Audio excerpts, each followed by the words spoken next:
தமிழ் உறவுகளுக்கு வணக்கம். இது உங்கள் கணேஷ்.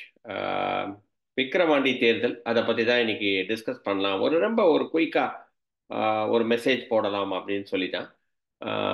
2024 எலெக்ஷன்ஸ்க்கு அப்புறம் நம்ம தமிழ்நாடு சந்திக்கிற முதல் எலெக்ஷன் விக்கிரவாண்டி தேர்தல். அந்த விக்கிரவாண்டி தேர்தல் வந்து ஜூலை 10th அன்னைக்கு நடக்க போகுது. கவுண்டிங் வந்து ஜூலை 13th. திமுக சார்பாக வந்து அன்னியூர் சிவா, நாம் தமிழர் சார்பா அபிநயா, பாட்டாளி மக்கள் கட்சி சார்பா அன்புமணி நிக்க போறதா நமக்கு இது வரைக்கும் தகவல்கள் எல்லாமே வந்துட்டு இருந்த போதுதான் இன்னைக்கு அதிமுக சொல்லியிருக்கிறாங்க, நாங்க வந்து இந்த தேர்தலை புறக்கணிக்கிறோம். அதாவது வந்து ஜனநாயக விதிப்படி நடக்காது. ஸோ இதுக்கு முன்னாடி நடந்த இடைத்தேர்தல் எல்லாமே நீங்க வந்து எப்படி நடந்திருக்கு நீங்க பார்த்துருக்கிறீங்க. ஸோ அதனால வந்து நாங்க வந்து இந்த தேர்தலை புறக்கணிக்கிறோம் அப்படின்ற மாதிரி அதிமுக சொல்லியிருக்கிறாங்க. எனக்கு வந்து இதை கேட்ட உடனே ரொம்ப கஷ்டமா போயிடுச்சு. ஏன்னா நம்ம 2024 நாடாளுமன்ற தேர்தலை நம்ம பார்த்தோம்னா விக்கிரவாண்டி தொகுதியில திமுக தான் ஜெயிச்சிருக்காங்க. ஆனா அதிமுகக்கும் திமுகக்கும் இருக்கிற டிஃபரன்ஸ் பார்த்தீங்கன்னா 6000 தான். அந்த 6000 இந்த வாட்டி வந்து கேபிட்டலைஸ் பண்ணியிருக்கலாம் அப்படின்றது தான் வந்து என்னோட தாழ்மையான கருத்து. இதை வந்து அதிமுக அவங்க வந்து இந்த ஒரு தேர்தலை சந்திச்சு தான் ஒரு பெரிய கட்சி அப்படின்னு நிரூபிக்கிறத இன்னைக்கு வந்து தவறிட்டாங்களோ அப்படின்ற மாதிரி தான் எனக்கு பார்க்க தோணுது. ஏன்னா வந்து இது விழுப்புரம் தொகுதியில வந்து நம்ம வந்து பார்த்தோம்னா வன்னியர்ஸ் நிறைய ஜாஸ்தியா இருக்கிற தொகுதி. ஸோ அதனால வந்து பாட்டாளி மக்கள் கட்சி வந்து தேசிய ஜனநாயக கூட்டணியிலேருந்து அவங்க வந்து சொல்லிருக்காங்க நாங்க தான் நிக்க போறோம்னு சொல்லி அவங்க வந்து நிக்கிறாங்க. பட் நீங்க வந்து பாத்தீங்கன்னா வந்து 10.5% கொடுத்ததுனால நிச்சயமா வந்து ஏடிஎம்கேக்கு வன்னியர்ஸ் வந்து நிறைய அளவுல வந்து பாட்டாளி மக்கள் கட்சியிலேருந்து அதிமுகவுக்கு நிறைய பேர் ஓட்டு போடுறாங்க. அந்த ஓட்டை இந்த வாட்டி வந்து கேபிட்டலைஸ் பண்ணணுமா வேண்டாமா? அதை கேபிட்டலைஸ் பண்ணாம இருக்கிறது எவ்வளவு பெரிய ஒரு தவறு. ஏன்னா ஒரு மக்கள் வந்து ஓகே இன்னைக்கு அதிமுக ஓட்டு போட்டுட்டு இருக்காங்க, நாளைக்கு வந்து அதே மக்கள் வந்து பாட்டாளி மக்கள் கட்சிக்கு ஓட்டு போடுறாங்கன்னு வச்சுப்போம். திமுகவுக்கு பிடிக்காது, ஆனா வந்து எனக்கு வந்து பாட்டாளி மக்கள் கட்சி இல்லைன்னா வந்து அதிமுக அப்படின்னு இருக்கிறவங்க இன்னைக்கு வந்து இவ்வளவு நாளா வந்து 2024 நாடாளுமன்ற எலெக்ஷன்ல அதிமுக ஓட்டு போட்டவன் இன்னைக்கு வந்து பாட்டாளி மக்கள் கட்சி இல்லைன்னா நாம் தமிழருக்கு ஓட்டு போடுறதுக்கு அவன் வந்து அவனோட அந்த அந்த வாக்கு இதுல வந்து அவன் வந்து போடுறான் அப்படின்னா அவன் திருப்பியும் வந்து அதிமுக ஓட்டு போடுவான்னு உங்களுக்கு எப்படி சொல்ல முடியும்? இதை ஏன் வந்து அவங்களால புரிஞ்சுக்க முடியல? இந்த இடத்துல வந்து சண்முகம் தான் வந்து டிசைட் பண்ணியிருக்கிறதா நிறைய பேர் வந்து எனக்கு வந்து இருக்கிற மக்கள் எல்லாமே சொல்றாங்க. அதே மாதிரி வந்து நிறைய தமிழ்நாடு ஃபுல்லா நிறைய அதிமுக தொண்டர்கள் எனக்கு தெரியும், பர்சனலாவே எனக்கு தெரியும். அவங்களுக்குலாம் ஃபோன் பண்ணும்போது ரொம்ப கொந்தளிச்சு போய் இருக்கிறாங்க, மன விரக்தியில வந்து போயிட்டாங்க எல்லாருமே. என்னப்பா இது, நம்ம வந்து இருக்கிற தொகுதி ஏற்கனவே தென் தமிழகத்துல மிகப்பெரிய ஒரு அடியை நம்ம வாங்கி சந்திச்சிட்டு இருக்கோம். அதே மாதிரி வந்து டெல்டா பகுதியிலேயே நிறைய அடியை சந்திச்சுட்டு இருக்கோம். நமக்கு இருக்கிற ஒரு பேஸ்ல வந்து நம்ம வந்து நின்று ஜெயிச்சு நாம தான் ரெண்டாவது கட்சி அப்படின்றத வந்து நம்ம வந்து நிரூபிக்க வேண்டிய ஒரு தருணம் இல்லையா இது? அந்த தருணத்தை ஏன் வந்து இபிஎஸ் வந்து பண்ண மாட்டேங்கிறாரு?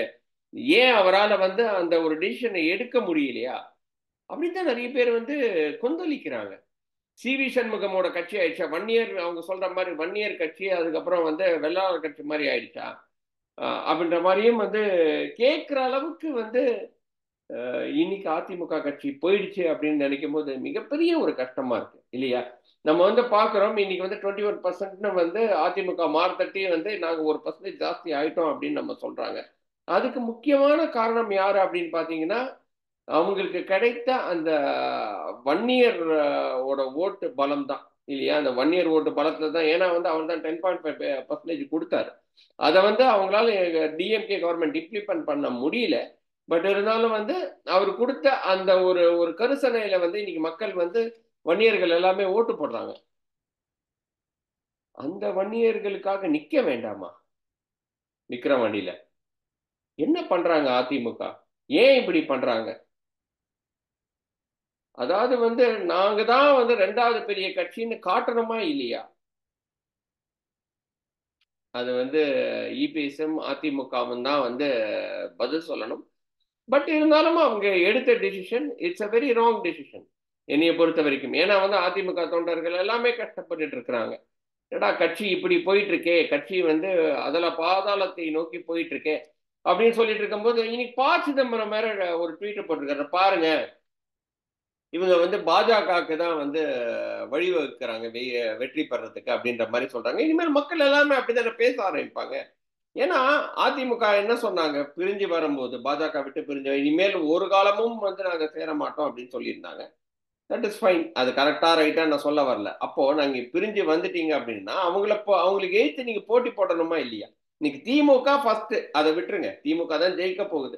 அவங்க வந்து ஆளும் கட்சியா இருக்கிறாங்க. இடைத்தேர்தல்னாலே வந்து ஆளும் கட்சி ஜெயிக்கிறதுன்றது வந்து ஒரு எழுதப்படாத ஒரு விதி. அதுல வந்து மாற்று கருத்து கிடையாது. அந்த எழுதப்படாத விதியில ரெண்டாவது யார் வராங்கன்னு தானே முக்கியம். நம்ம தான் ரெண்டாவது, அதிமுக தான் ரெண்டாவது.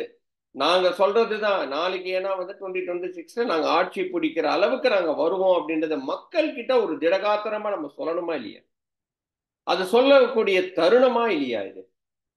அதுவும் நீங்க வந்து தென் தமிழகத்துல எங்கேயோ ஒரு இடத்துல ரொம்ப மூணாவது இடத்துக்கு போற மாதிரி ஒரு தொகுதியும் கிடையாது. விக்கிரவாண்டி வந்து ஏற்கனவே நீங்க ப்ரூவ் பண்ணிருக்கீங்க. 6000 ஓட்டு தான் வித்தியாசம். இன்ஃபேக்ட் நம்ம நல்ல கடுமையா உழைச்சோன்னா திமுகவையும் தாண்டி வர்றதுக்கு ஒரு வாய்ப்புகளும் இருக்கு. ஒரு ஒரு ஒரு சுவாரஸ்யமா இருக்கும் அப்படின்னு நினைச்சேன் விக்கிரவாண்டி தேர்தல். பட் இருந்தாலும் வந்து அது வந்து சுவாரஸ்யம் இல்லாம அப்படியே வந்து ஒரு என்ன சொல்றது, ஒரு அப்படியே அப்படியே சறுக்கி கொண்டு போகிறது. இது வந்து நிச்சயமா வந்து டிஎம்கே ஓட்டு பர்சன்டேஜ் ஜாஸ்தியாக போகுது. அதே மாதிரி பாட்டாளி மக்கள் கட்சியோட ஓட்டு பர்சன்டேஜ் ஜாஸ்தியாகும். நாம் தமிழரும் ஓட்டு பர்சன்டேஜ் ஜாஸ்தியாகும் அப்படின்றத வந்து பார்த்துக்கிட்டு இந்த தேர்தலை வந்து சும்மா தொடச்சு எரிய வேண்டிதான். அதிமுக இதுக்கு நிச்சயமா வந்து மிகப்பெரிய ஒரு அஹ், மிகப்பெரிய ஒரு தவறு, மிகப்பெரிய ஒரு என்ன சொல்றது, இதுக்கு ஒரு நிறைய ஒரு இது கொடுக்க விலை கொடுக்க வேண்டியது இருக்கும் அப்படின்ற மாதிரி தான் எனக்கு தோணுது. இந்த பதிவு உங்களுக்கு பிடிச்சிருந்ததுன்னா அஹ், ஒரு லைக், ஒரு ஷேர் தட்டி விடுங்க. இன்னொரு வீடியோவில் சந்திக்கிறேன். அதுவரை நன்றி, வணக்கம்.